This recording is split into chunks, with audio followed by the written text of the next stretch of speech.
I'm Alex Tock, the director of the Tommy G. Thompson Center on Public Leadership. And the Thompson Center has been delighted to be able to bring you this all-star panel discussing the state of the political landscape in the nation and in the pivotal battleground of Wisconsin. I want to thank all of our participants and everyone who helped put this event together, especially Ruth and Lily at the Thompson Center. Let me briefly explain what the Thompson Center is for those who may be unfamiliar with it. The Thompson Center was established to follow in the footsteps of Governor Tommy Thompson, who proudly worked with colleagues on both sides of the aisle to advance the public good. The Thompson Center seeks to carry on Governor Thompson's legacy by fostering effective public leadership and informing current and future leaders through public events, funding research and scholarships, and conducting other activities across the UW system. We have one last-minute programming change. Craig Gilbert, who is scheduled to be part of our panel, is unable to be here due to a death in the family. Our thoughts and prayers are with them.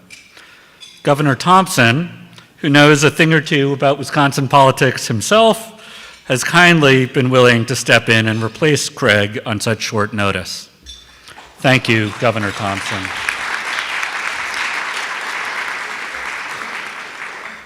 Now, let me introduce today's speakers.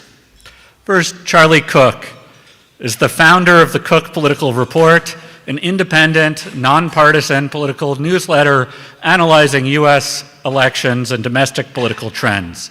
It has been called the Bible of the political community by former CBS News anchor Bob Schieffer, and a newsletter that both political parties regard as authoritative by the New York Times. Charlie started the Cook Political Report in 1984 and has written a twice-weekly column on politics for more than 37 years, the last 23 published in the National Journal. Charlie also co-authored the 2020, 2022, and 2024 editions of the Almanac of American Politics. He was named the 2010 co-recipient of the American Political Science Association's prestigious Carrie McWilliams Award to honor a major journalistic contribution to our understanding of politics. And he also served as a resident fellow at the Institute of Politics at Harvard's Kennedy School of Government in 2013. Tommy Thompson has a long and storied career in public service. After earning his JD from the University of Wisconsin School of Law, he ran successfully for the Wisconsin State Assembly, where he quickly rose through the ranks to become minority leader. In 1986, he was elected as Wisconsin's 42nd governor. He held this position from 1987 until 2001, making him the longest-serving governor in Wisconsin history. Under his governorship, Wisconsin became a national model in welfare reform and school vouchers. He also championed expanded health care access and invested in infrastructure development as governor. He left the governorship to become the Secretary of Health and Human Services, a position he held until 2005. In this role, he was instrumental in implementing the Medicare Prescription Drug Improvement and Modernization Act, which introduced Medicare Part D. Thompson also played a significant role in the President's Emergency Plan for AIDS Relief, PEPFAR, a landmark initiative aimed at combating the global HIV/AIDS epidemic, and which has been credited with having saved over 20 million lives, primarily in sub-Saharan Africa.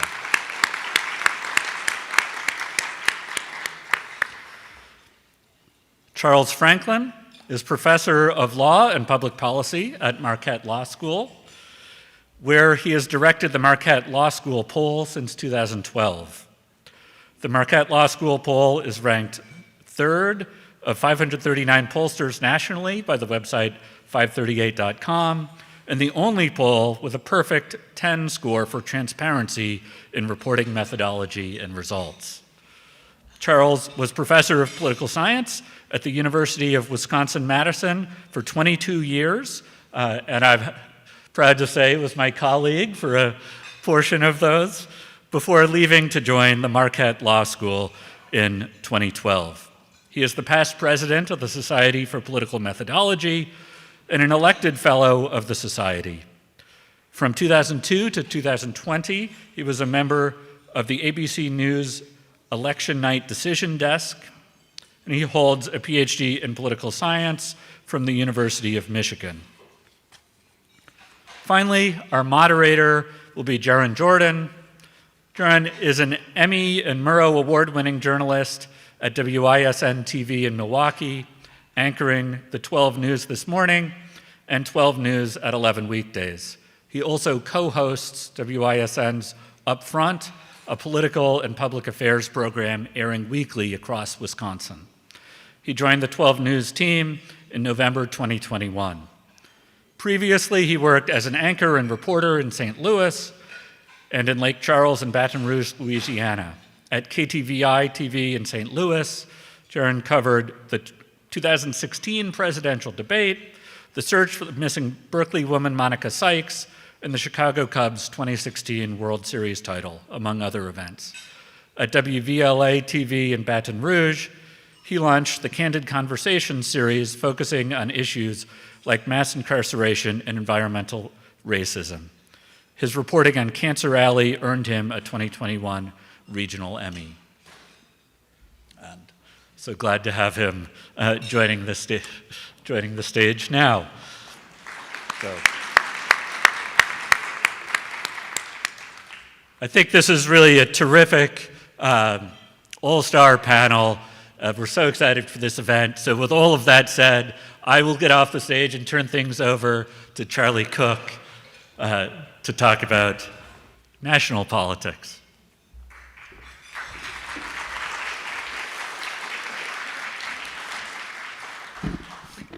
Thank you very much, Alex, for that very generous introduction. It's a real honor to be here with all of you.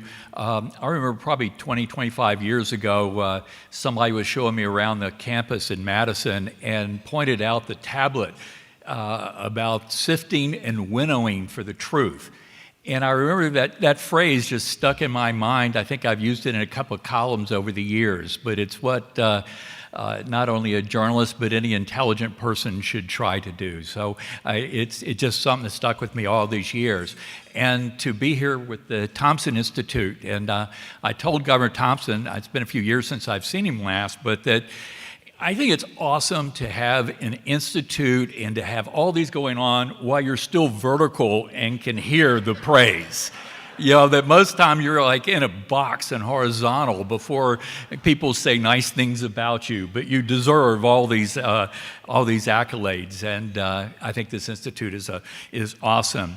What I'm going to do is sort of start off at the top and look at it from, sort of the national and bring it down to the point where it goes into Wisconsin, and then I'm going to leave it to some people that know a heck of a lot more about Wisconsin politics than I ever will, but let me just sort of put a frame around the front end of it. Whenever we hear people say that this country is evenly divided, people kind of yawn, and I think a lot of times they don't appreciate how evenly divided it is. And when you think back about the 2020 presidential election, then President Trump and Republicans won 25 seats. Former Vice President Biden and Democrats won 25 states, plus the District of Columbia. The U.S. Senate coming out of that election was 50-50, with Democrats getting majority only, with the Vice President breaking the tie. And in the very next election went to 51-49, which is where they are now. The U.S. House of Representatives, over the last century, 2 of the 4 times that the House has been really, really closely divided after the 2020 and 2022 elections. So when we say evenly divided, it really, really is. And I hesitate to say this in front of a real live pollster. I just did one a little bit, was one for a little bit in my previous live. But when you ask a cross-section of Americans, do you consider yourself a Democrat or Republican or independent? Basically 30% more or less will say Democrat, and they vote Democratic 95% of the time. And 30% will say Republican, and they vote Republican 95% of the time. And you say 40% will say they're independent. And the problem with that is that 3/4 of them aren't very independent. Because if you just ask them one single question, well, would you say you lean to the Democratic side or you lean to the Republican side? 3/4 of them lean one way or the other, evenly divided, and basically vote that way 85% of the time. So the reality is we've got 46 Democrats, 46 Republicans nationally, and about 8 to 10% that are truly, pure independents. Now, a couple little things about them. Number one, pure independents read, listen, watch news less than partisans do. They pay less attention to current events. And they vote in smaller numbers. And two other things, they tend to be very, very fickle, and they tend to get buyer's remorse, where they'll vote for a party, let's say for president, and God knows what they expected, but they're disappointed almost invariably, that group, and they tend to vote the other way in the very, very next election. So it's the parties are evenly divided, narrowly divided, 8 to 10 max in between. And the last thing, bitterly divided, that there's a wealth of polling data that people increasingly in each party, they see the other party as corrupt, unethical, unintelligent, even lazy, immoral. I mean, the whole agree to disagree is kind of, so it's evenly divided, narrowly divided, and bitterly divided. And so that's where we are going into this election. Now, I'm an independent. My Democratic friends say, well, President, it's not so evenly divided. President Biden or Vice President Biden won in 2020 by 4.5 percentage points, about 7 million vote margin. And the problem with that is, while that's technically true in terms of the national popular vote, that and $5 will get you a cup of coffee at Starbucks. I mean, just ask President Al Gore or President Hillary Clinton about that. And the reality is that Democrats have won the national popular vote in 5 out of the last 6 elections, but they've only won the Electoral College, they only won the presidency in 3 out of 6. And, Democrats like to say, well, the Electoral College is tilted in favor of Republicans. Well, you could say that, but here's a better way of looking at it. Republican votes are just more efficiently allocated around the country. When you think about, once you win a state, other than Maine and Nebraska, once you win a state by a single vote or presidential candidate, you win all of that state's electors. And any vote in that state you get above that is wasted, excess. And it counts in national polls, counts in the national popular vote, has no effect on the outcome of the election. And so when you're like Biden, he won California by 11 million to 6 million for Trump, a 5 million vote margin. So just short of 5 million votes effectively flushed down the toilet, at least in terms of affecting the outcome of the election. Or New York State, 2 million. You go through, you look at, you go down, you rank order all 50 states in terms of how many votes were wasted by one party or the other, like in excess of what it took to win. States 1 through 7 all voted for Biden. Only when you got to states 8, 9, and 10, Tennessee, Texas, and Alabama, did you get to states where Republicans wasted more votes. And so Democrats run up the score in a half dozen highly populated states, but that makes it puffs up their numbers in terms of national polls and the national popular vote, but it's an advantage that's just simply not there in the Electoral College. And that's why a lot of us are saying that a Democrat probably now needs to win nationally by the popular vote by 2, maybe 3 possibly 4 million votes before that's likely to translate over into an electoral college majority. And the thing is, we've had 4 elections in a row where the top 7 states, in terms of wasted votes, were all Democratic states, and 7 out of the last 8 elections, with 2004, the George W. Bush re-election with John Kerry being the only one where Republicans wasted more votes than Democrats. So when we look at presidential elections, we typically think of, we used to think of 2 kinds. There was an open seat, where there's no incumbent running, and that would be like 2000 Bush-Gore, 2008 Obama-McCain, 2016 Trump-Clinton. And when you have an open seat, this 45-46 is going to vote Democrat, this 45-46 is going to vote Republican, and for that 8 to the 10% in the middle, to the extent that they do vote, it's who do I like or dislike the most, who do I like or dislike the least. And that's kind of where it comes down. But then you have the other kind, incumbents, where an incumbent is seeking re-election. 2004, Bush-Kerry, 2012, Obama-Romney, 2020, Trump-Biden. And when an incumbent is running, it's basically a referendum on that incumbent. It is, do we want to extend this president's contract for another 4 years? Yes or no? Or stay the course versus time for a change? But it's generally a referendum on the incumbent. But this year we've got this third critter, and that is a back-to-back presidents against each other. And this is the first time this has happened in 132 years. Since 1892.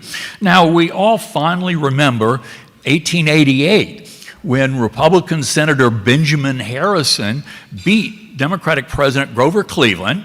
And by the way, that was the last, that was up until 2000 Bush-Gore, that was the most recent inverted election where the popular vote went one way and the Electoral College went the other. That was the last one until 2000 Bush-Gore. But anyway, so in 1892, former President Cleveland runs against the sitting President Harrison in a rematch. Cleveland wins, but that's the last time we had back-to-back presidents. Now, obviously, that was a long time ago, and everything's changed, and the whole media environment's changed.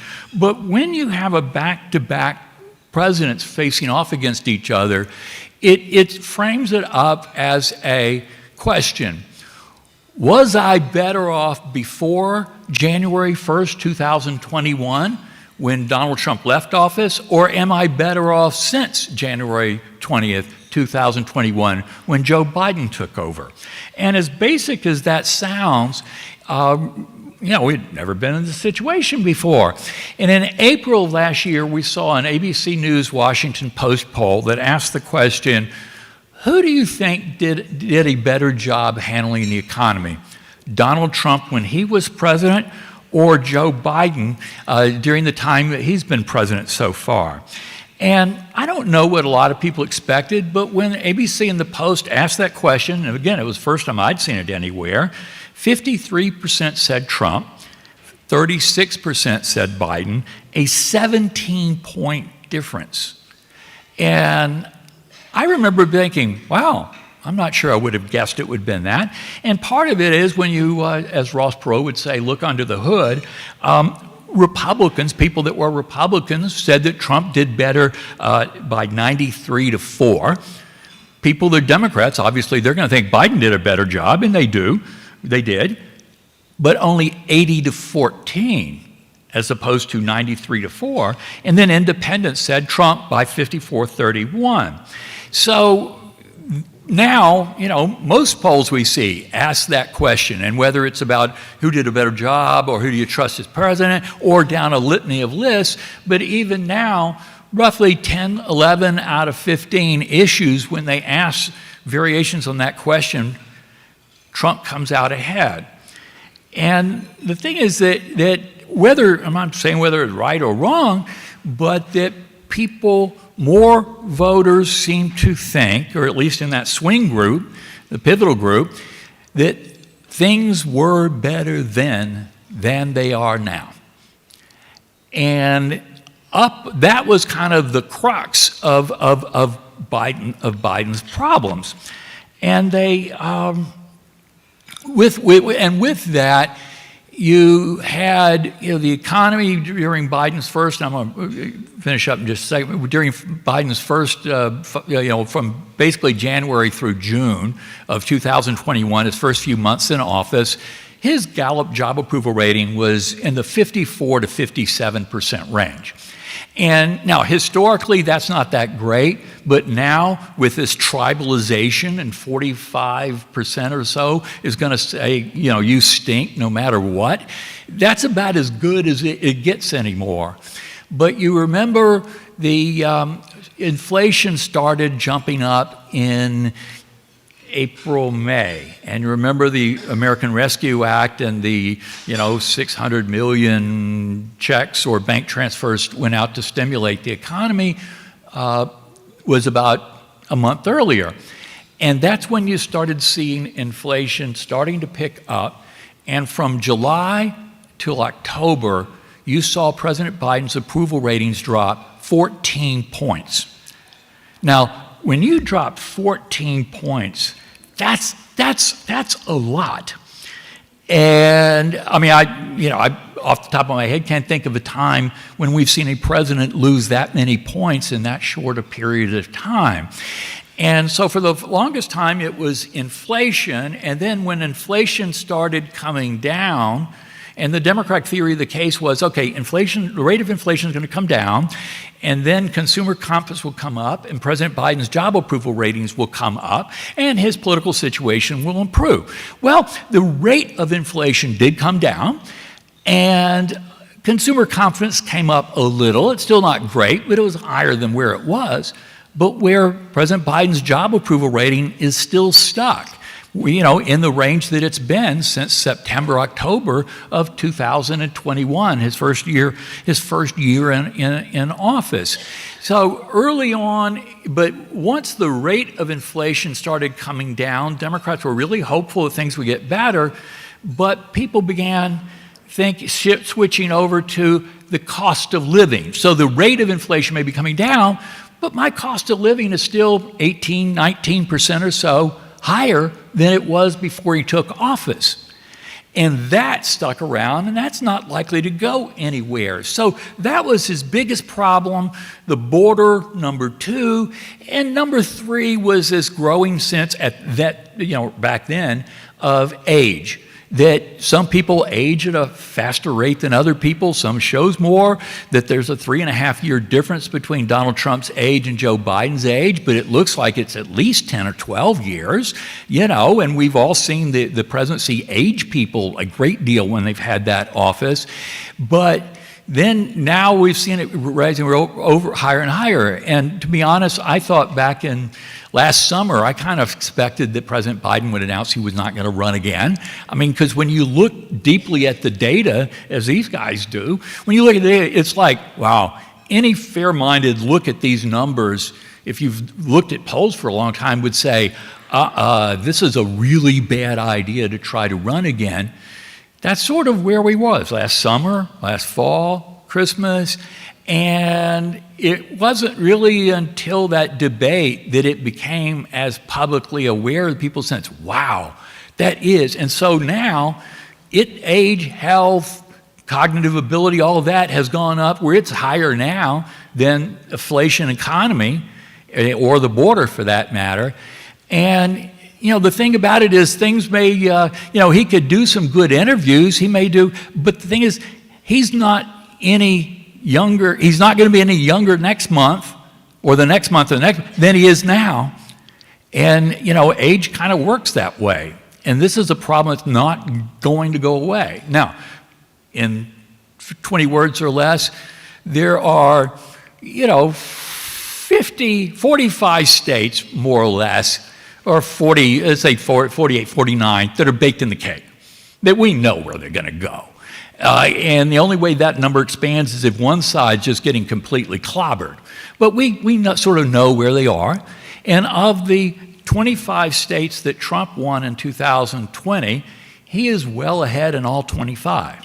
And of the 25 states that Biden won in 2020, he is well ahead. Well, before the debate, I would have said 18 or 19 out of the 25.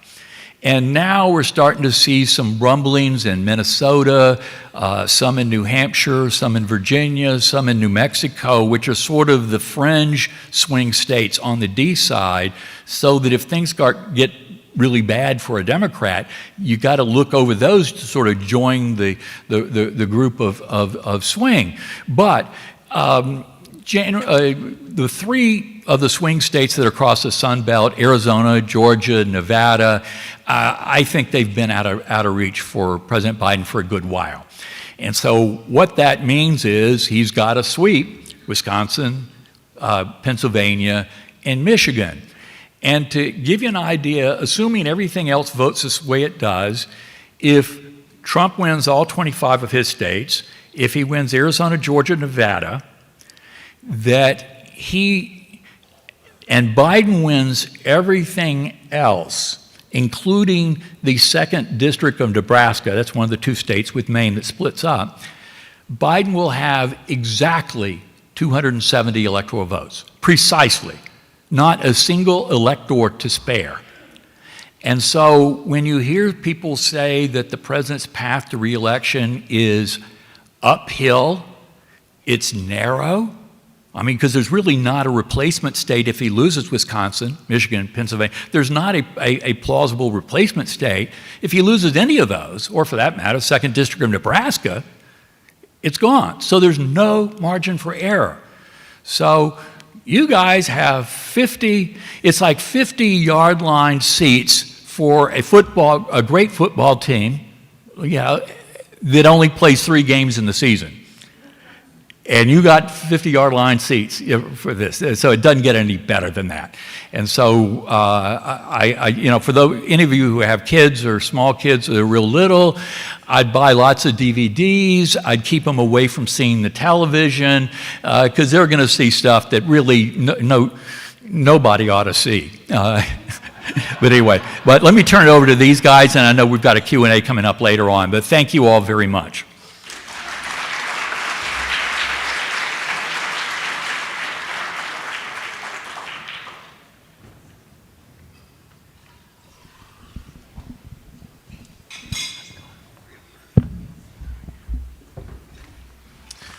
Good afternoon, everyone. It's loud. Well, thank you. How are y'all out there? Good afternoon. It's a little better. All right. We'll get there. Might be full from your lunch. Thank you all for having me. Excuse my tardiness. There's something called the Republican National Convention happening in downtown Milwaukee, making it very hard to get around. But I'm here now and excited to be here with all of you, and excited to have our panelists here as well. I've got a few questions that I will ask to kind of lead this conversation here, and then we obviously want to open it up to you guys as well with the Q&A portion of this. So be sure that if you do have a question, to write your questions down on your cards. Alex is holding up the card there. You guys have cards on your table. Be sure to write those down, and I believe that we can get those submitted, and that way we can get your questions up here at the podium. So my first question was going to be, and it basically still is, but it seems a little out of place, on how this election and how this election year is different, or how it's unique. And I think that it goes without saying that this election year is an unprecedented election year. We've been seeing things over the past couple of years, really since the last election, right? That's when the next election season begins, that have just been unprecedented, leading up until all of the events from this week at the RNC, and even an attempted assassination attempt on the former president. So I do want to ask, what is different about this year, and talk about the stakes on both sides of the political aisle when we're talking about for Republicans and for Democrats. Whoever wants to start. We'll start with Charles. Well, I allude to what Charlie was saying, that we're seeing 2 presidents run. It is essentially an incumbent versus incumbent, and that puts their past records front and center. We've never been able, in our lifetimes anyway, to ask, do you think Donald Trump did a better job when he was president, or Joe Biden did a better job when he was president? It's always has to be, do you think the non-incumbent might do a better job. And so that's one real dynamic that means people have a firmer basis for judgment than they ever do. The closeness of our politics is absolutely true. Here in Wisconsin, we see the electorate as 31% Republican, 29% Democratic. And if you put those leaners that Charlie was talking about, then it's 45-44 or 45-43. Again, just about as close as you could get. So looking at these two people, there's their past performance, which we have a real basis to look at. There is how are they doing on issues and which one is addressing the issues better or worse. And then there's that last part, personal characteristics of the candidates, because we're also judging them on those issues, those characteristics, not issues in the classic sense. Across those, we see again a close divide. Trump is better on 3 issues. Biden is better on 3, one's a toss-up. On character traits, both of them have a positive trait and both of them have a negative trait. So that, I think, is one thing that's really different this time, is how much we know about them, how we compare them, and how incredibly close those comparisons are. First off, thank you, Gerron, for being here, and thank all of you for being here. I'm filling in for Craig Gilbert because his father passed away and he had to leave and go back to New York, and we all are praying for him and his family, and I'm very sad that Craig cannot be here. He's a good friend of mine. This election, you know, this is my 12th Republican National Convention. I'm an old timer. I was here when Abraham Lincoln was nominated, and I was part of that. But no, I've been involved in Republican politics my whole adult life, as everybody knows, but I am considered bipartisan in a lot of areas, and I value that because I think that is the way we have to go in order to get the kind of solutions to our problems in our states, in our country. We've become too divided. And that came to the forefront in Butler, Pennsylvania on Saturday night. An assassination of a presidential candidate. We all took notice of that. And I think what makes this election so different is that the Republicans in my lifetime have never been this united. Republicans are really united. And the Democrats, on the other hand, are extremely divided. It's very seldom that you will ever see in a political party or a convention that the stalwarts, party members, have not already endorsed the candidate that's going to be the nominee. The Democrats haven't. They're still, I mean, Joe Biden has got enough votes, there's no question about that. If the polling is done at the convention and all the people that he won in the primary, he definitely is the nominee. But there's a growing feeling of uneasiness in that political party that he's not the right candidate. And that's going to have a bearing on this election. I don't know how much, but it's going to have a bearing. Second thing is, that is near assassin attempt. When Trump came off the ground, or off the podium, with his arm extended, blood streaming down his face, the American flag furling in the background. That's an iconic photo. It's almost like Iwo Jima, except it's a political thing. And you look at that picture, and that's going to be in everybody's mind. It's going to be in every, trust me, it's going to be in just about every campaign literature and just about every paid advertisement. And that's going to have a bearing.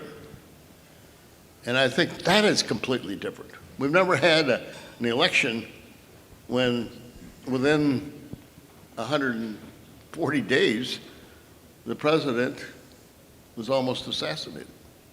And then the final thing is something that is still to be played out. The convention in Chicago. I don't know how many of you remember back the convention in Chicago. The last time I was there was very acrimonious and very divided. And with a party that's already divided, somewhat, and with what could pretend to be another serious situation with protesters, this election is completely different. Different than any I've seen. And as Charles has said, we've never had two incumbents running.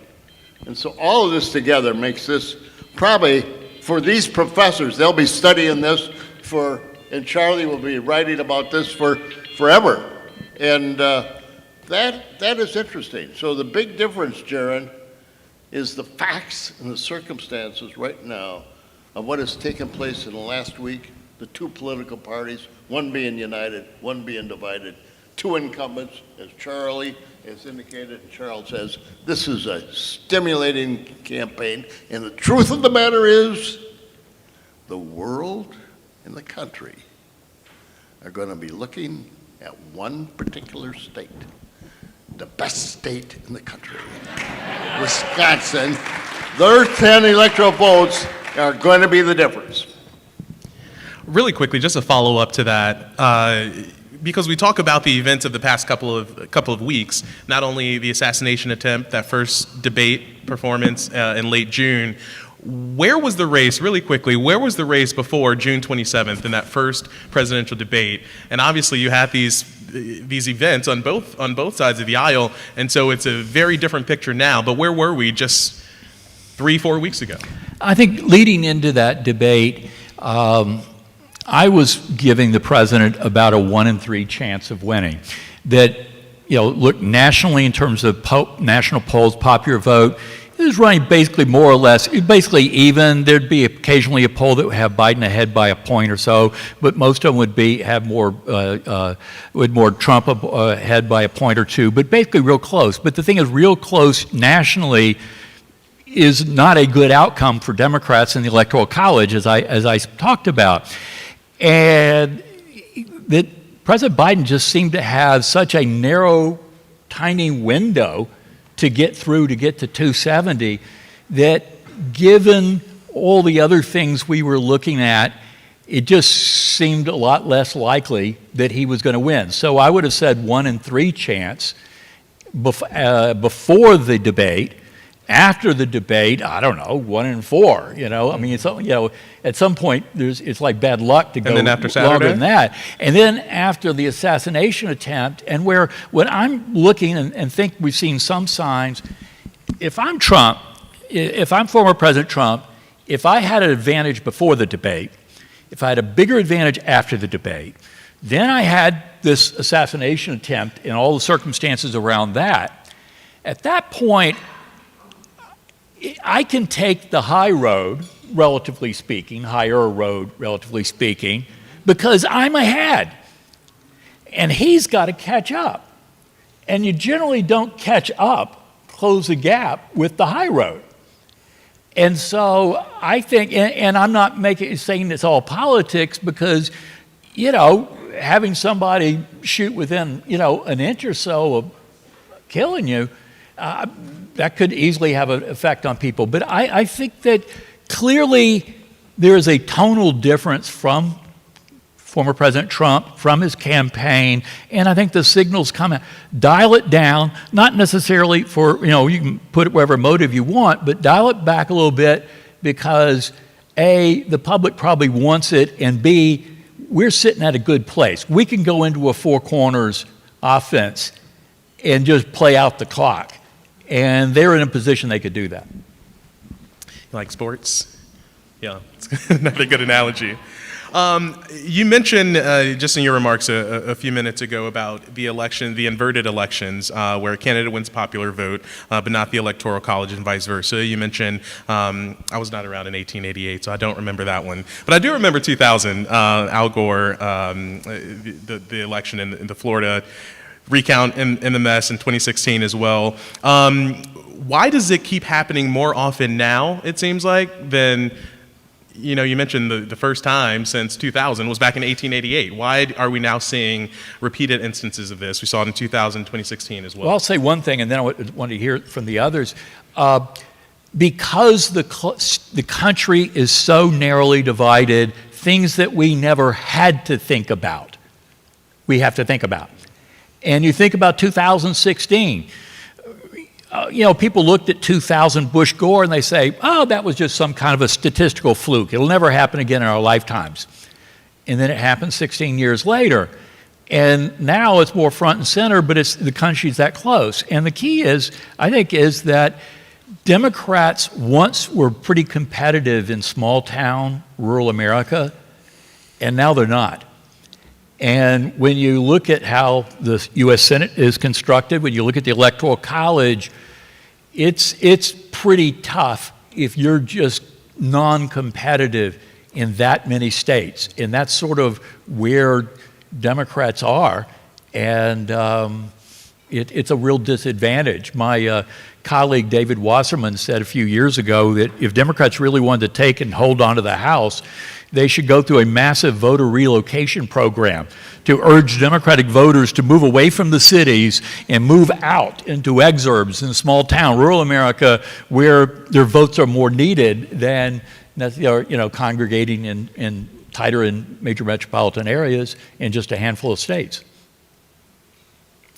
And you say 4 to 5 million is needed to close the gap, so you will, between the popular vote and the Electoral College. You guys have some great questions, and there's a lot of them. So I'm going to interrupt some of my questions with one of your questions really quickly. As you mentioned, all of the races that are on ballots, not just the presidential election, of course. Which congressional and gubernatorial races should we be watching across the country? And then obviously talk about Wisconsin's high-stakes Senate election as well. So you want to do outside of Wisconsin first or inside of Wisconsin first? Let's start with inside of Wisconsin. Yeah, let's do that. And then we'll go outside. Yeah. Well, in the Senate race, Tammy Baldwin running against Eric Hovde. In our polling, we've shown a modest Baldwin lead, about 5 to 7 points in the two polls we've done since Hovde entered the race. That's certainly closer than Baldwin's nearly 11-point win in 2018, but that was an exceptional event. I think close race is the most obvious expectation. What we do see here in polling post-debate as well as pre-debate is Democratic senators running well ahead of Joe Biden in their states. So if you look at control of the Senate and in the closely contested swing states, Arizona, for example, Pennsylvania, I won't go through them all. But down that list of states, the Democratic incumbents or the Democratic candidate in open seats is leading by 5 to 7 points, while Biden is leading by trailing by 2 to 5 points, depending on the state. So that's an open question here. Does the presidential race ultimately bring the Senate race more in line with it? And in the Senate campaign, to what extent can Eric Hovde exploit Biden's weakness to use as a weapon against Baldwin? And how can Baldwin say, no, look at me, judge me by my record, forget about that guy in the White House? So we'll watch that. You want to take a swing or not? I know there's a lot of questions, so I'll be very quick because we want to get to as many questions of the audience as possible. The truth of the matter is the Baldwin and Hovde race is going to be very close. I predict that the presidential thing, I ran against Tammy ran against me in 2012, and Obama carried the state overwhelmingly. It was Obama and Biden.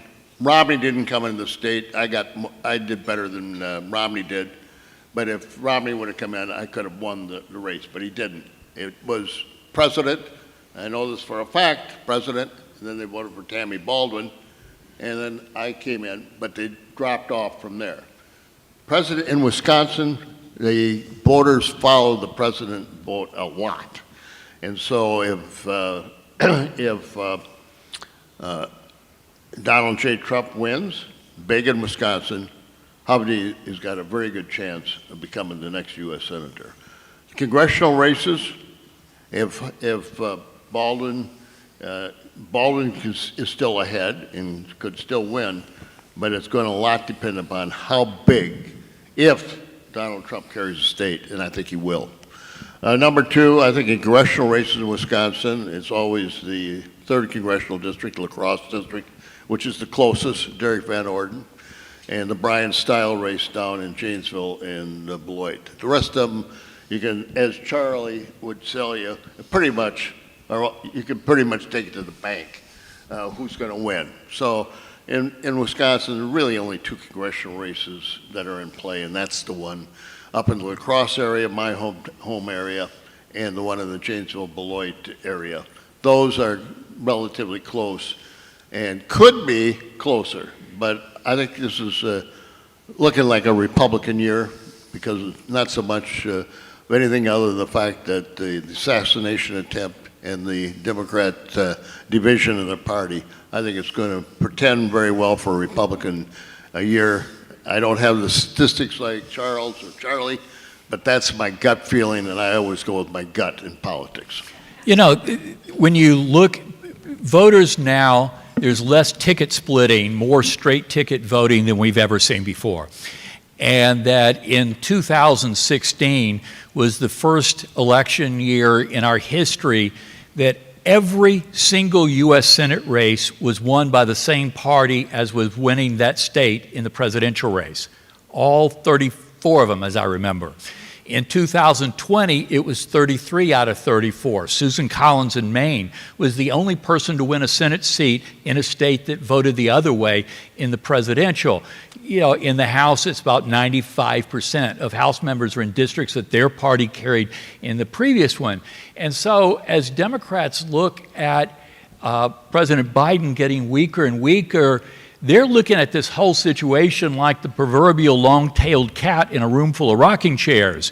They see where this thing can bite. And you look at the Senate, for example, you know, Democrats have 21 seats up. And of those 21 seats, 7 of them are in states that Donald Trump, actually 7 are in states that Donald Trump carried at least once. 3 of them, Montana, Ohio, West Virginia, Trump carried both times, and Democrats are defending seats in those 3, and then 4 more, including Wisconsin, where it's in a state that Trump carried once. And then there's 2 more states, Nevada, that Democrats just barely won, and then a weird situation in Maryland. But basically, you've got 9 Democratic U.S. Senate seats that are more vulnerable than 1 single Republican Senate seat. And so it's all defense for Democrats. So that's why they're so terrified right now. I'm going to try to do 2 for 1 here, and I think I'm going to start with Charles on this. Many Americans think that they deserve better than the 2 candidates. Will they actually turn out to vote, and what do you think is going to be the deciding factor here in Wisconsin? I'm sorry, the people that are negative towards both candidates? Yeah, I think these are the so-called double haters Yes, that you refer to. Yeah. I have tried to brand them the double negatives because Midwest nice, but those East Coast elites insist on double haters, so we'll call them that. 17% have an unfavorable view of both Biden and Trump. The 2 of them have run quite close to one another in all of our polling this year. But, as you would expect, third-party candidates get a lot of the vote from those folks. Kennedy has actually been leading among those double haters. But Kennedy's support with double haters has been falling steadily throughout the spring and is now running below Biden and Trump. So I expect that will shift some. Double haters are also maybe susceptible to the assassination attempt or the convention and what image comes out of the convention. So they could move a little bit. One little bit of perspective. If we go back 4 years, only about 10% were double haters in the 2020 election. But if we go back to 2016, it was in the mid to upper 20s. And so this time, it is a high level that don't like both candidates, considerably higher than it was with these same 2 candidates 4 years ago, but a bit below where it was in the 2016 campaign. Another characteristic, and when we talk about the differences between the two presidential campaigns, at least, this is a question from one of our audience members. One is a felon. Why is it not a distinguishing point when this is the first time in history, and why is that not reflected in polling? I'm sorry, I missed the, sorry. No, you're fine. Another characteristic of difference between the two candidates is one is a convicted felon. The first time in history I'm that sorry. you got that. I missed that. Why is that not a distinguishing? As some people do. Well, it is a distinguishing characteristic, as a matter of fact. We ask, I mentioned earlier, several traits that each candidate has. 76% say Joe Biden's too old. That's his big detriment. But 63% say Trump has behaved corruptly. That's the conviction and other things. Then we go to has a strong record of achievement as president. That's the past record. A solid majority say Trump has that strong record. Only 40-something% say Biden does. But has the right temperament to be president? Substantial majority say Biden has that advantage. More than 60% say Trump doesn't have the temperament. So what you're seeing here is across these things, including corruption, and a small majority believe he did deserve to be convicted in New York. But it's still a very mixed picture of both of them. They both have these downsides, but they also have some upsides, and we end up still balanced. Can I just add something to that? Absolutely. I agree with what Charles has said, my friend, but I differ a little bit. I think very much that the convictions would have a much bigger factor before the assassination attempt. I think the assassination attempt is changing the attitude. People in America like to give people chances, a second chance. And they're looking at that and they see that he survived, was not assassinated, is still there. And that iconic picture I said is worth so much in political circles and changing people's minds. It's a positive image of Trump that's going to have some influence. How much? I think more than maybe Charles or Charlie thinks, but I think it's going to be great. Second thing, I think the convention in Wisconsin is going much better than anybody thought. I knew people would love Wisconsin and the niceties of Wisconsin, but it's really, you take a look at this beautiful city and everything is going great. And I see people looking at that and saying that convention is being well run. It's a positive thing. And the third thing is, and this is in the future, but the third thing is Thursday night speech, you're going to hear a different Trump. You're going to hear a very conciliatory, very introspective speech about how he feels and how he does and how he wants to change America for the better. I predict that speech Thursday night is going to have much more bearing. Speeches usually don't have any bearing, especially political speeches. But I think this one is going to be so much different than what Trump was going to talk about, that it's going to have a profound influence. And the convictions are going to, consideration is going to go down, and these other 3 points that I raised are going to go up in Trump's favor. I would throw in just two other points. One is that it is, and I hope this doesn't come across badly, but Donald Trump has been a fixture in a political fixture in our, in our living rooms, on our TV set for 9 years now. And the Billy Bush Access Hollywood was 8 years ago. It's been a long time since anybody thought that he was an Eagle Scout, sang in the church choir, or delivered hot meals every week to shut-ins. They know that. Second thing is, I would argue of all the criminal cases, this is the least, this would be the one, if I were him and I would want to get convicted on one, I could argue this one, because it was the one that was the least politically compelling. It looked like it was the sort of the thinnest of the charges, that the others were charges that had more heft, and they're not going to get hit. They're not going to happen before the election. So I don't think it's right to say a felony is a felony is a felony, that some felonies and some legal situations are worse than others, and that, as Governor Thompson said, there are other things on the ballot or other issues that people are thinking about, and age, and do you want to have a president that at the end of a second term is closer to 90 than to 80? Each of these they're pretty compelling arguments against each one, and so you can focus on one and exclude somebody, but if you don't take into account the others, you're going to miss it. It's a great segue, actually, to my next question that I was going to start with you, Charlie. You emphasize the role of voters' views on the economy. How much of a bearing do other issues have on independent voters? Well, foreign policy, and I hate to say this, but foreign policy, international affairs, virtually nil. And it's just about always that way. And the only exception to that rule is when you have, U.S. military service people, coming home, coming into Dover, that's an exception to the rule. But foreign policy doesn't matter. And quite frankly, I think one reason why I think the Biden people are making a mistake is that, yes, there are people that are very, very concerned about the future of democracy.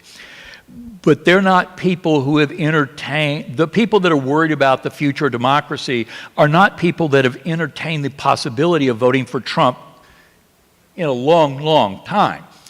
And so that's sort of preaching to the choir, not to the people that need to be converted. And those are people that they're not liberal, they're not conservative, they don't love or hate Trump, they don't love or hate Biden, they don't particularly care for either one of them, but they live their lives day to day and worried about, groceries on the table, making the rent, making the mortgage payment, those sorts of things. It's their economy as opposed to the economy that's out there. They don't really care what economists think. It's what their economy is doing. And they're having a tough time. Charles, this is a question that we ask you pretty frequently, I feel like, on Upfront. What are the top issues facing voters outside of the economy? Yeah, I've got this one down. Number one's the economy. Number two is immigration and the southern border.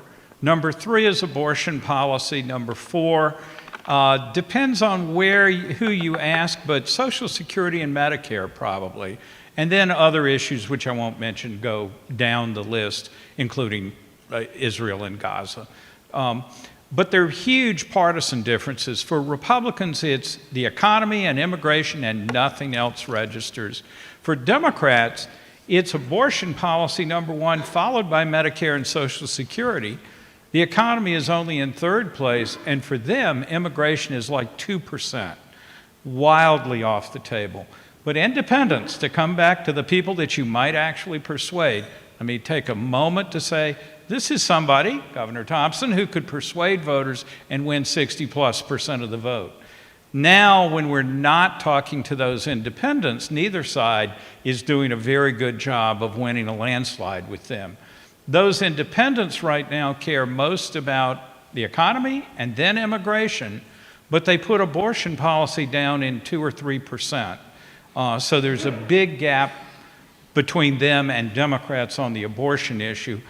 Independents do put Medicare and Social Security in third place, and that's an issue that we're sleeping on, but it is a hardy perennial that people do care quite a bit about.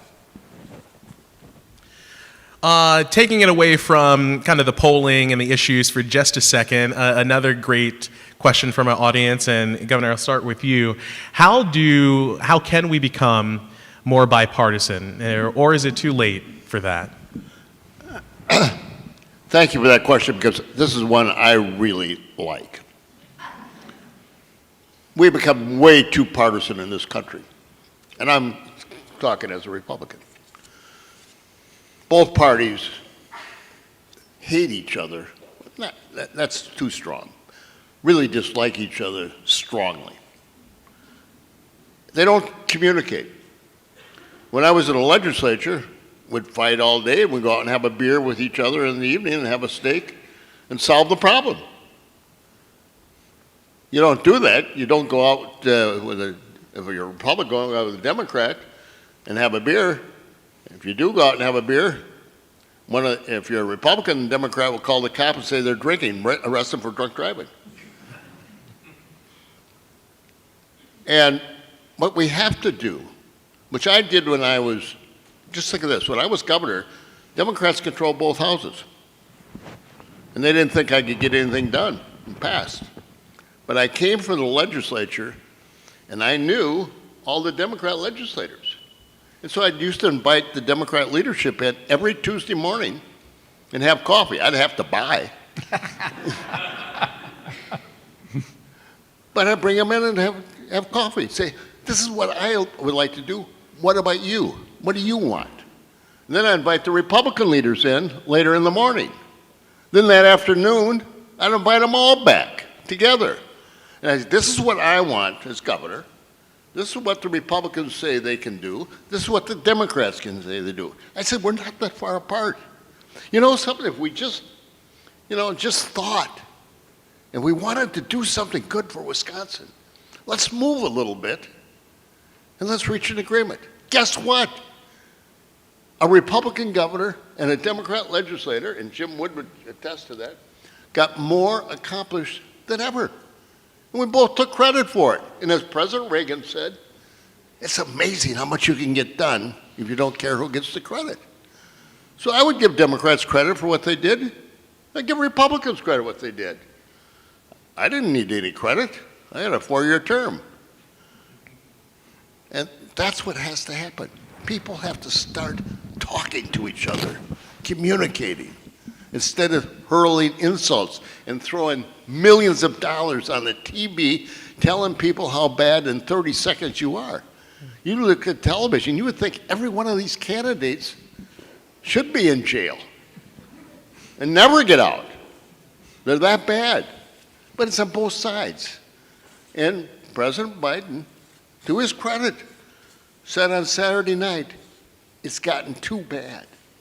And he flew back from Camp David, or from his Delaware, and said, you know, let's tone it down. Immediately,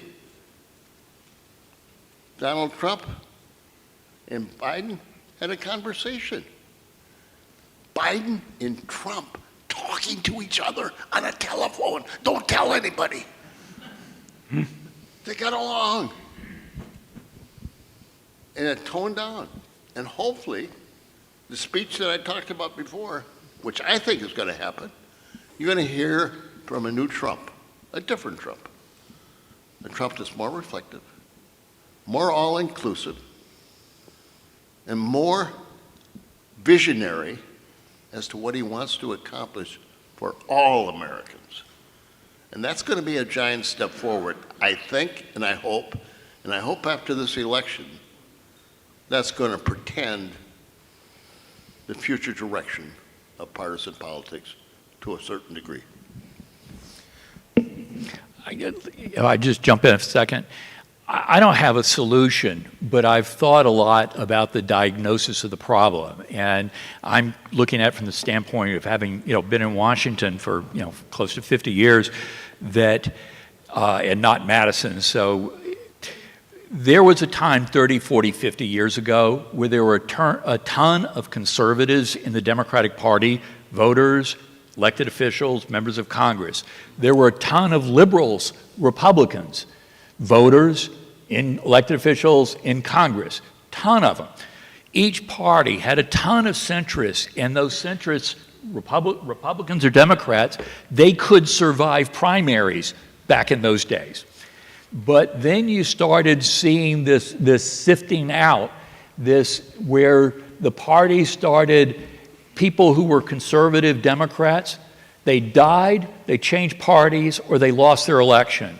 Liberals that were Republicans died, lost re-election, retired, or changed parties.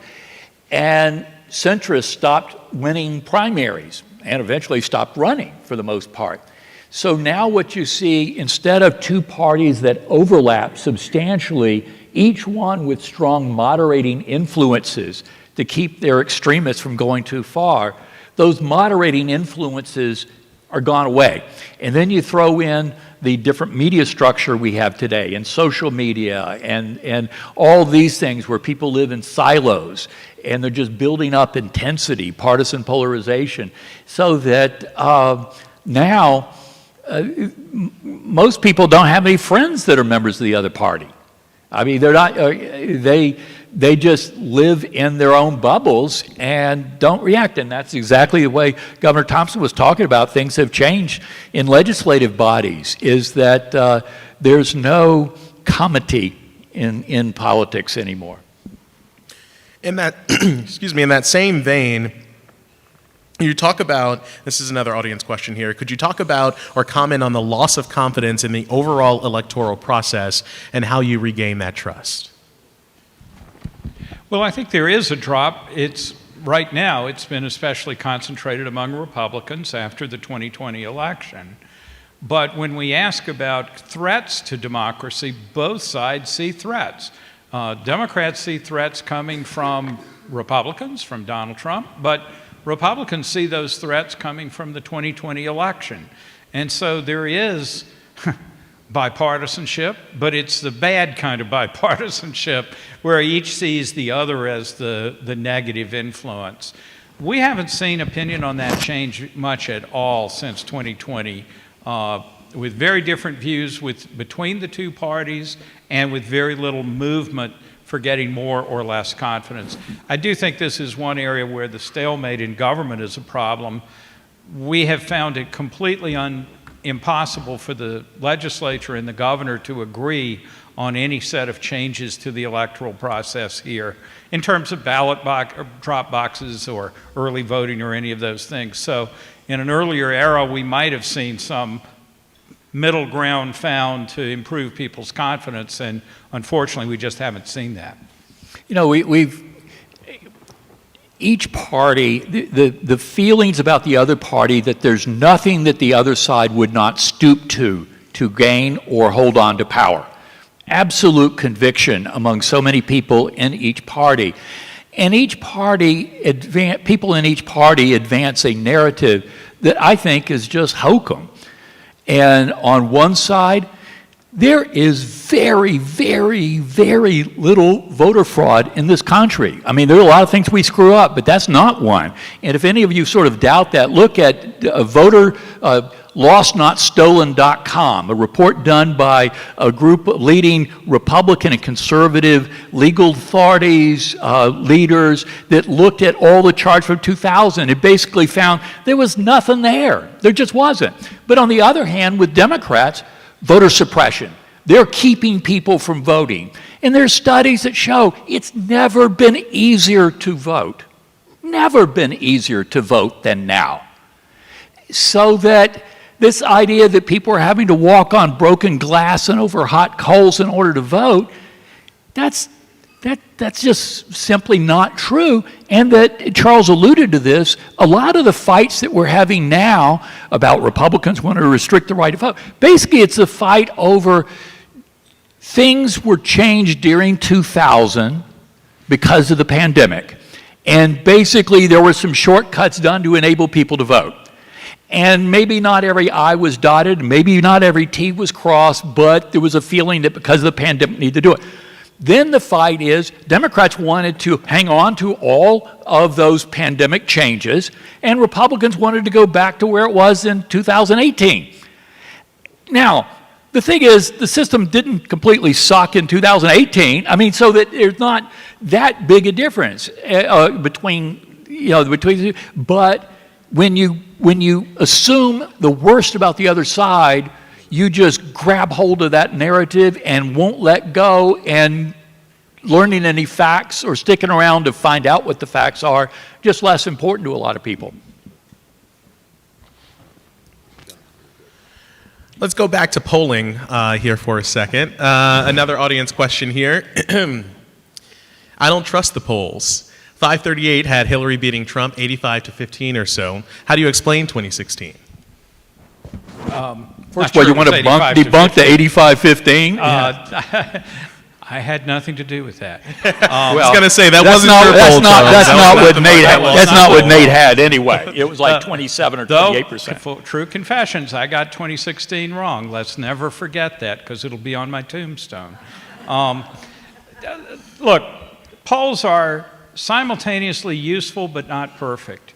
And I think there's this interesting dichotomy between saying, I don't trust the polls because they're not perfect. There doesn't seem to be an ability to say, yeah, they give us some interesting, useful things, but they're not perfect predictors. I would maintain the best use of polls is actually to look backwards and see how did we get to where we are today. And if we do that, we see that in 2021 and 2022, over just barely more than half of Democrats said they wanted Joe Biden to run. Only about 30% of independents who leaned Democratic said they wanted him to run. But he ran. And so where is this discontent that we see with him now magnified by the debate? Well, it comes because a big chunk of his party really didn't want him to run, even though they overwhelmingly voted for him in basically uncontested primaries. So use the polls that way to sort of see what has developed and how have we come to where we are. And for where we are right now, talking about the issues that we mentioned earlier or the candidate characteristics and traits that we talk about, that's not a prediction of what happens in November, but it helps us understand where we agree and where we're divided and why is this race as close as it is because there are these good and bad sides to both candidates. So that's my best bet. Let me defend the pollster a second. First of all, for Nate Silver and 538, they were at like 26, 27% chance that Trump would win, and he got dumped on by lots of people who said, you're being too, it was 1% chance that Trump would win, 5%. Yeah. He was criticized, and 25, 26, 27, 28%, that means a little bit more than 1 out of 4. But 80% of the people that think that polls are wrong is because they misread it. Well, the polls said Hillary Clinton was going to win in 2016. Well, what are you talking about? You talk about the national polls? The national polls had, on average, Hillary was ahead by 3 percentage points going into Election Day. And what did the national popular vote do? She won by 2.4 percentage points. Never occurred to me that it would be more accurate than 0.6 of a percentage point, the margin. But that's, people, they conflated the Electoral College. Well, wait. They said he was going to win. No, national polls don't break out by state. They don't do the Electoral College. And then when you look at state by state, I'd say probably, Charles, you correct me, probably 41, 42 states did exactly what everybody assumed would happen. There were maybe 4 or 5 states that everybody knew was going to be close, and guess what? They were close. Now, Michigan, Wisconsin, Pennsylvania, everybody knew it was going to be close, but Hillary seemed to have an edge. It did have a little bit of an edge. But the thing is, those were the 3 sort of offs where where pollsters tend to be sort of wrong. And Charles and I were talking about this a couple of hours ago.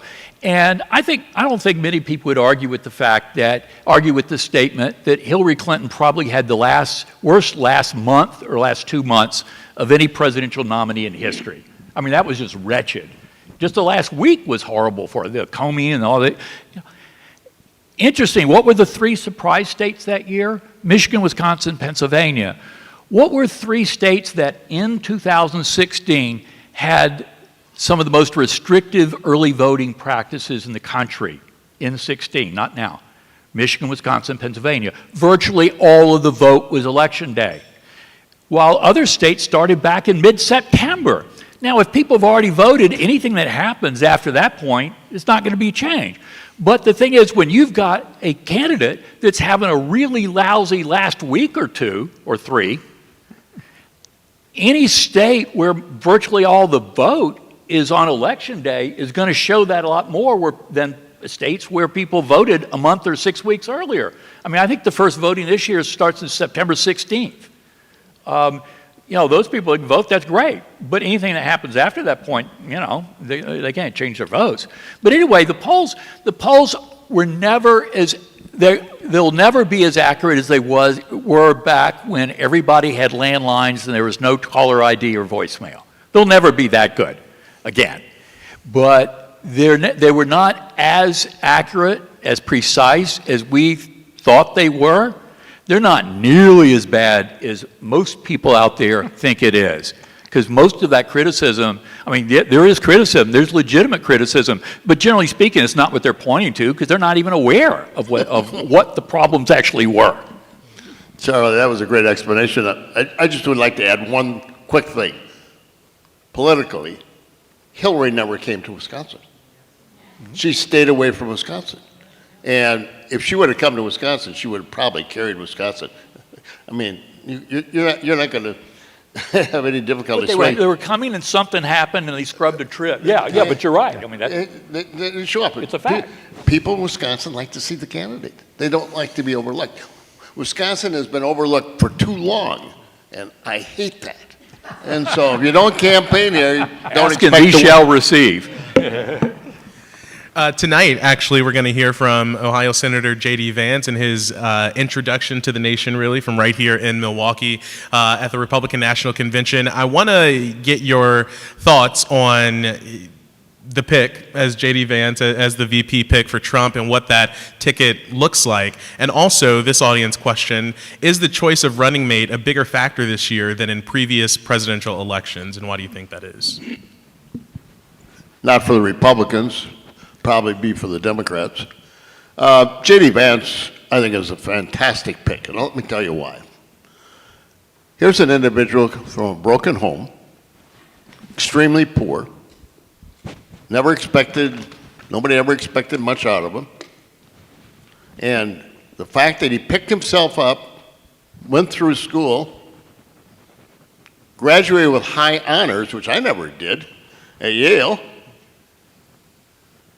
then went into the Marines, fought as a veteran, was a veteran. Wisconsin likes people that have picked themselves up from the bootstraps and carried forward. J.D. Vance hits that.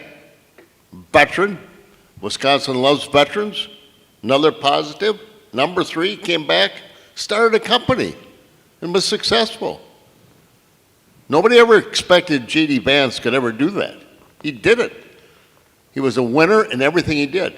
Then he went out and wrote a book which really resembled his life and is his life. Divided home. He had to leave law school one night to go home and take his mother to drug rehab.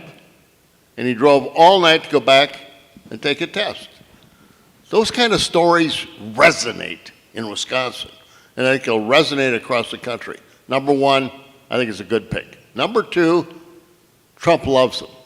Well, not loves him. Trump really likes him. Trump loves himself. I think it's a compliment. I mean, you got to believe in yourself. But anyway, he likes J.D. Vance, trusts him. And if you're looking out, as I think Trump is right now, how am I going to change America? And how do I have this carry on? A 39-year-old senator that believes like he does and wants to do the same thing, is intelligent, is hardworking, is a great pick for Trump. And Trump likes him. And I think we'll listen to him. And I think respect him. And I think that's going to be helpful for America. So I think it's a fantastic, and I bet on J.D. Vance 6 weeks ago that he was going to be the vice president, even though you're not supposed to bet on politics, but Yeah, look, I don't think, number one, I don't think running mates matter that much from an electoral standpoint. I mean, that people vote for or against people for president, not for vice president. And I would argue the last time a running mate really made a serious difference was when JFK picked LBJ and it carried Texas in 1960, a razor-thin race. That was probably the last time it had like a really significant impact. So I don't think people vote on vice president that much. The rule is do no harm, somebody that doesn't hurt you anywhere. The idea of picking someone to deliver a state, that's kind of outmoded. I mean, it didn't work much for Paul Ryan. I mean, and not knocking him, but people don't vote for vice president. But I think to me, you can always read different things into it, but I think Governor Thompson was right where basically he was putting who is going to replace me as the head of this movement when I'm gone? Who is going to lead the MAGA movement? And, not deliver a state, because Ohio was going to go Republican anyway. But I think it was more of a future-oriented pick, but electorally. But finally, when you've got candidates that are 81 and 78, obviously, subconsciously, they will matter somewhat more. But at the end of the day, if you hate Donald Trump, nobody's going to vote for him because of Kamala Harris or vice versa. I mean, that's just people changing their vote because they don't like the running mate with Trump and Biden. Oh, I don't think so. I got 3.5 quick questions that we're going to get to pretty quickly. Charles, this one is for you, just with your polling and what your research shows. What is the impact of the women vote, of the women vote this year? Women's vote has been really important in the last several elections, certainly the last 2 presidential races. Women have generally been moving in a Democratic direction, and that has had an effect in the WOW counties around here, for example. The caution flag, though, is that women this year have a lower opinion of Joe Biden than they did in 2020, and that's true of women as a group. It's true of urban women, suburban women, rural women, college graduate women, and non-college graduate women. And so in that really critical group for Democrat success, we've seen slippage. I don't mean it's enormous slippage, but we've seen consistent slippage in Biden's favorability rating across all those groups. Whereas the women are generally fairly flat in their feelings about Trump compared to 4 years ago. So a little bit of movement away from Biden, not much movement towards Trump. Who wins Wisconsin right now? Give me a quarter and I'll flip it for you. On that end, why are we such a swing state? We're 2 things. We already talked about partisanship. That 31 to 29 balance in partisanship makes us incredibly close. But there's been a lot of change in the state over the last 15 or 20 years. The Southeast has become much less Republican in the suburbs and the WOW counties, but the Northwest has gone from being really toss-up territory in 2004, say, to being solidly red. And so this weird thing is that a lot has changed in the state over 20 years, but it's been countervailing shifts. And we end up still pretty balanced, even though the map looks quite different today than it did 20 years ago. All right, I'll give you guys the final words, your last message to our audience here who is with us this afternoon. I would say this. Watch Vance's speech tonight and watch Trump's speech tomorrow night. I think hearing them straight and unedited and uninterrupted is one of the most valuable things you could take away from the convention. First off, thank all of you for being here. Thank you, Charlie, for coming out. Appreciate your comments very much. Charles, it's always a pleasure to hear your articulate views. I think, I'm an optimist. Always have been. I love this country. I love this state. I love politics. And I think politics are going to get better. I think it's going to be a great Republican year. I don't see any way that Trump and the Republicans are not going to win. I think they're going to win the Senate, win the House of Representatives. I see trends. I was involved in the Goldwater thing. And this resembles to me a lot about Goldwater. I was for Goldwater, campaigned for him, ran his campaign, and we got crushed. People didn't think he was the right person for the presidency. I think people don't think Joe Biden is up for the task going forward. I think the women reflect that. I think the vast majority of people don't think Joe Biden is capable of lasting 4 years. And I think that feeling is going to be regurgitated throughout the whole campaign, many times. And then that iconic picture of Trump, strong, virile, fight for you, the American flag, blood streaming out, is so powerful that I can't imagine that Trump is not going to carry Wisconsin and he's going to win the electoral votes and be president of the United States. And I think the Republicans will carry the U.S. Senate and the House of Representatives, just because the Democrats right now are going through the same kind of trouble that we did as Republicans during the Goldwater years. I think when you have an evenly divided country and one side is really pumped up and enthusiastic, and to use Governor Thompson's word, unified, and the other party is more demoralized and sort of or resigned, their turnout, I mean, I think turnout was going to be lower this year anyway.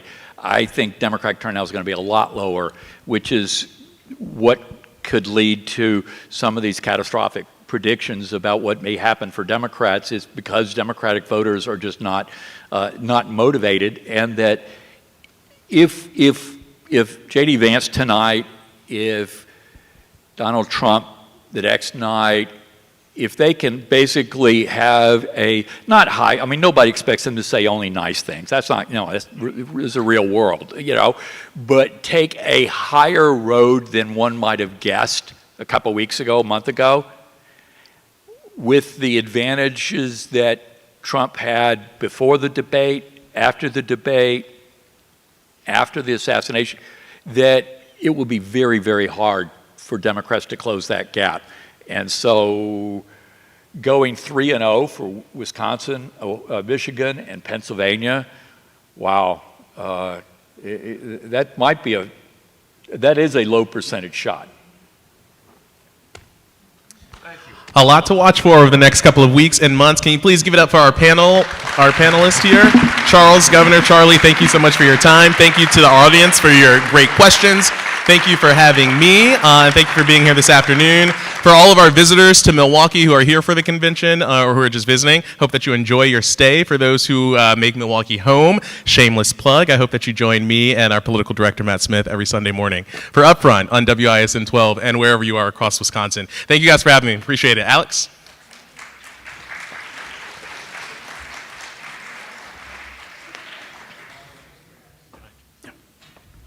Thank you. Yeah, I just want to close by thanking you. Again, our panel is great. Please have Craig Gilbert and his family in your thoughts and prayers. And also to say that there's desserts, right? So stick around for dessert. Thank you all so much for being here.